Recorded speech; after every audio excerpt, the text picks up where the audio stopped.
Hello दोस्तों, हमारे पास आ चुका है हिंदी का पेपर जो 24/2025 को हुआ था। आइए देखते हैं हिंदी के पेपर में क्या क्या आया है। तो आप कॉलम पढ़ सकते हो किस तरह के निर्देश दिए हुए। अब हम बात करेंगे कि पेपर में कैसे कैसे चीज़ें हमने कुछ टिक लगाए हैं। जैसे पहला प्रश्न दिया हुआ है, रानी केतकी की कहानी के रचनाकार कौन है? तो इंसाल्लाह खां है।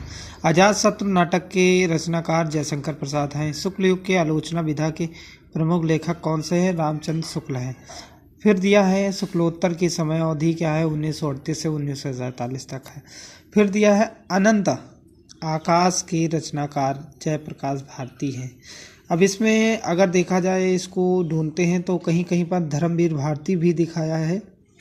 तो यहाँ पर वैसे ज़्यादातर जयप्रकाश भारती का ही नाम आता है इसमें, लेकिन इसमें दोनों होने चाहिए, लेकिन दोनों तो लगा नहीं सकते हैं, तो इसमें जयप्रकाश भारती ज़्यादा सही रहेगा। अगला है क्वेश्चन 6 नंबर, प्रयोगवादी काव्य की विशेषता है। नवीन उपमानों का प्रयोग। रीतिकाल की समयावधि 1643 से 1843 तक। आधुनिक युग की मीरा महादेवी वर्मा को कहा जाता है। फिर अगला क्वेश्चन, मैथिली शरण गुप्त की रचना भारत भारती। केदारनाथ सिंह की किस सप्तक के कवि हैं? तो तीसरे सप्तक के कवि हैं। जो घनीभूत पीड़ा थी मस्तक में स्मृति सी छाई, दुर्दिन में आंसू बनकर वह आज बरसने आई। उपयुक्त पंक्तियों में रस कौन सा है? तो कर्रुस दिखता है सामने ही, आप तुरंत पता कर सकते हो। रूपक अलंकार होता है, क्या होता है इसमें? उपमेय उपमान के अभेद, इस चीज को बताया जाता है। सेकंड आप। फिर दिया है कि छंद के प्रत्येक चरण में 11-13 के विराम से 24 मात्राएं होती हैं। तो ये आप देख लीजिएगा, रोला है। परिपूर्ण शब्द में उपसर्ग है परि। माता पिता में समास है द्वंद्व समास। धीरज का तत्सम कौन सा है? तो धैर्य है। तस्य शब्द में विभक्ति और वचन। विभक्ति चतुर्थी है और वचन एक वचन। जिस वाक्य में क्रिया की प्रधानता हो वह वाच्य है, भाववाच्य है। फिर आगे हम बात करेंगे 19 नंबर, विकारी शब्द पद या शब्द कह सकते हो कितने प्रकार के होते हैं? तो 4 प्रकार। जातिवाचक संज्ञा शब्द है, शिक्षक है, दरबार है, अंधेरा है, कोमल है। तो क्या हो सकता है? तो इसमें हो सकता है जातिवाचक में शिक्षक। आगे आप देख सकते हो, ये कुछ इस तरह के दिए हुए हैं।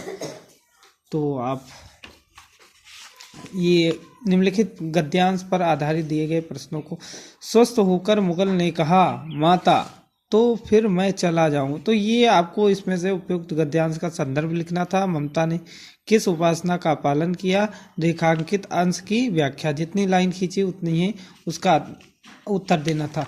अथवा में है। अगला है क्वेश्चन दिया गया है, अभी चंद्रमा के लिए अनेक उड़ानें होंगी। तो इसका भी इसी तरह से। अगला है पद्यांश, मोर मुकुट की चंद्रकन यों राजत नंदनन। तो इसका भी उपयुक्त पद्यांश देना था, संदर्भ फिर रेखांकित अंश की व्याख्या। फिर अगला है दिया है, हे चिर महान या स्वर्ण रसिम श्वेत भाल। तो इसका भी पद्यांश अगर वो नहीं कर पाते हो तो इसको अथवा में दिया हुआ कर सकते हो। फिर आगे बढ़ते हैं, निम्नलिखित संस्कृत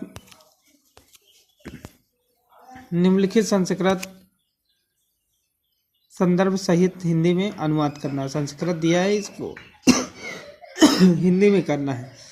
तो आगे दिया है अस्माकम संस्कृत, इसका भी संस्कृत का उत्तर देना है आपको। फिर दिया है श्लोक, मर्डम मंगलम यत्र विभूत्र कौपीनम यत्र कौशयम तेन काशी केन मियते। इसका उत्तर देना है आपको। अगर नहीं आता है तो माता गुरुतरा भूमि खा। तो इसको आप, इसका अगर उत्तर आता है तो इसको लिख सकते हो। फिर अगर आप जिस जिले से हो उस जिले के अनुसार आपको किसी एक प्रश्न का उत्तर देना है। जैसे बाराबंकी से हैं तो मुक्तिदूत को लिखा जाएगा। अलग अलग जिलों के दिए गए। फिर आगे आप देख सकते हो, ये लेखक का जीवन परिचय। रामचंद्र शुक्ल, रामधारी सिंह दिनकर, भगवत शरण उपाध्याय, सूरदास, माखनलाल चतुर्वेदी। गद्य पद्य का दोनों दिए हैं। तो ये हर साल ज़्यादातर पूछे जाते हैं, लेकिन अब की थोड़ा सा बदलाव कर दिया गया है। आगे देख सकते हैं आप, ये अपनी पाठ्य पुस्तक के संस्कृत खंड से कंठस्थ एक श्लोक लिखना है, जो इस पेपर में ना आया हो दूसरा लिखना होगा। अपने जनपद में स्थित किसी धार्मिक अथवा ऐतिहासिक स्थल का वर्णन करते हुए एक पत्र मित्र को लिखना था, तो आप लिख सकते थे आसानी से। फिर दिया है, आप देख सकते हो, इनको हिंदी में अनुवाद करना था। फिर दिया है किसी एक विषय पर निबंध, नारी शिक्षा हो गया, वनों के काटने से हानियाँ क्या क्या, किसी एक त्यौहार का वर्णन करना था, विज्ञान वरदान, अवसाद, बेरोजगारी की समस्या। तो बहुत अच्छा पेपर आया था, आप देख सकते हो, इससे आसानी से आप कर सकते थे। तो यही कहूँगा कि पेपर सभी का अच्छा हुआ होगा और अच्छे से पेपर अगर किया होगा तो नंबर भी अच्छे आएंगे। धन्यवाद।